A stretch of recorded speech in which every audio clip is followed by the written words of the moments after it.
Satish Dhawan space సెంటర్లోని మొదటి ప్రయోగ వేదిక నుంచి నింగిలోకి దూసుకెళ్లేందుకు PSLV C-60 కౌంట్ డౌన్ ప్రక్రియ కొనసాగుతోంది. వాహన నౌక అనుసంధానం పూర్తయిన తర్వాత వివిధ పరీక్షలు నిర్వహించారు.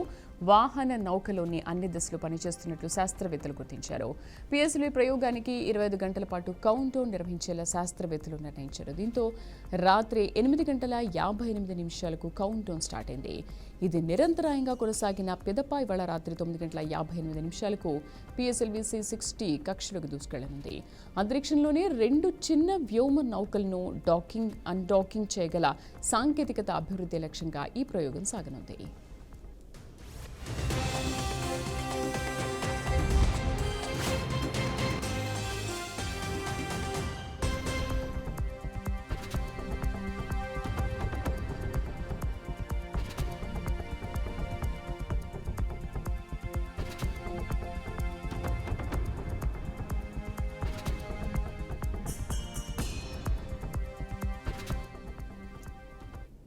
సతీష్ ధావన్ స్పేస్ సెంటర్లోని మొదటి ప్రయోగ వేదిక నుంచి నింగిలోకి దూసుకెళ్లేందుకు PSLV C-60 కౌంట్ డౌన్ ప్రక్రియ కొనసాగుతోంది.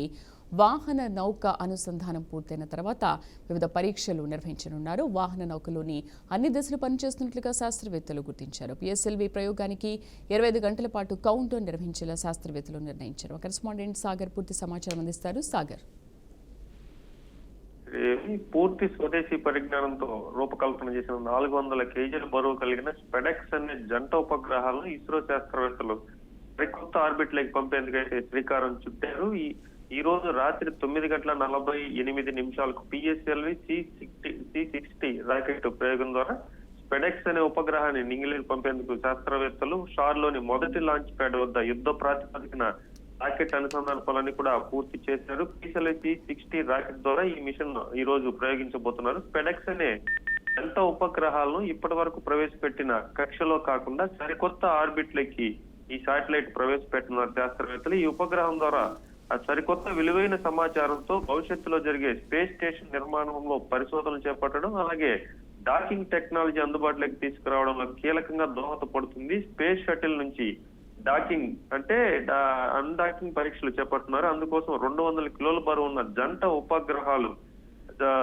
ఉపగ్రహాలతో లింక్ అన్లింక్ పరీక్షలు చేపడుతున్నారు. డాకింగ్ అనే సిస్టమ్ ఎలా ఉంటుంది అంటే హాలీవుడ్ స్పేస్ రిలేటెడ్ సినిమాలు అంతరిక్షంలో ఉండే స్పేస్ సెంటర్ కి వెళ్లే స్పేస్ షటిల్ దగ్గరకు వెళ్ళాక వలయాకారంలో ఉండే డోర్ తెరుచుకుంటుంది. ఆ 2 డోర్లు ఓపెన్ అయ్యాక స్పేస్ సెంటర్ తో వ్యోమగాములు వెళ్ళిన వాహక నౌక లింక్ అవుతుంది. ఈ లింక్ అయ్యే టెక్నాలజీతో ప్రస్తుతం భారత్ సొంతంగా రూపొందించిందని చెప్పవచ్చు. భవిష్యత్తులో భారత్ అంతరిక్షంలో స్పేస్ సెంటర్ ఏర్పాటు చేయడం కోసం భారత్ తొలి మిషన్ గగనయాన్ కోసం కూడా ఈ టెక్నాలజీ ఉపయోగపడుతుంది. అలాగే అంతరిక్షంలో ఉన్న ఉపగ్రహాల స్థితిగతులను తెలుసుకునేందుకు కూడా ఈ రోజు చేపట్టబోయే ఈ ప్రయోగం అయితే ఉపయోగపడబోతుంది. ముఖ్యంగా చూసుకుంటే ఈ డాకింగ్ టెక్నాలజీ అనేది కేవలం ప్రపంచంలో 3 దేశాలకు మాత్రమే ఉంది. ఇప్పుడు గతంలో చూసుకుంటే అమెరికా కావచ్చు, రష్యా కావచ్చు, యూరోపియన్ స్పేస్ ఏజెన్సీ వీటికి మాత్రమే ఉంది. ఇప్పుడు ఇది భారతదేశం 4వ దేశంగా కూడా అవతరించబోతుంది. ఈ ప్రయోగానికి సంబంధించిన అనుసంధాన పనులన్నీ కూడా ఇప్పటికే సక్సెస్ఫుల్ గా అన్ని జరిగాయి. కౌంట్ డౌన్ ప్రక్రియ 25 గంటలు కౌంట్ డౌన్ ప్రక్రియ అమర్చారు. అవన్నీ కూడా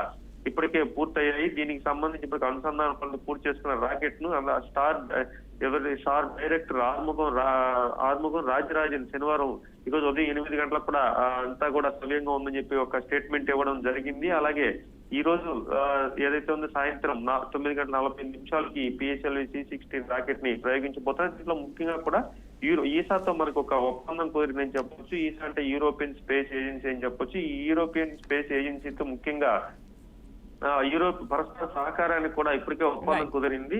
ఇస్రో వెల్లడించిన ఈ ఈసాకు ఇప్పటికే మనం ప్రోబా 3 కూడా ఉపగ్రహాన్ని సక్సెస్ఫుల్ గా ఈ నెలలోనే ఉపయోగించాము. అలాగే గగనయాన్ ప్రాజెక్ట్ లో కూడా మనకి యూరోపియన్ స్పేస్ ఏజెన్సీ కూడా సహకరించబోతుంది. ఇవన్నీ కూడా ఈ రోజు సక్సెస్ అయితే మన ప్రపంచంలోనే మన అంతరిక్ష ప్రయోగాల్లో ఒక మంచి విజయం సాధించబోతున్నాం. Right Sagar, thank you.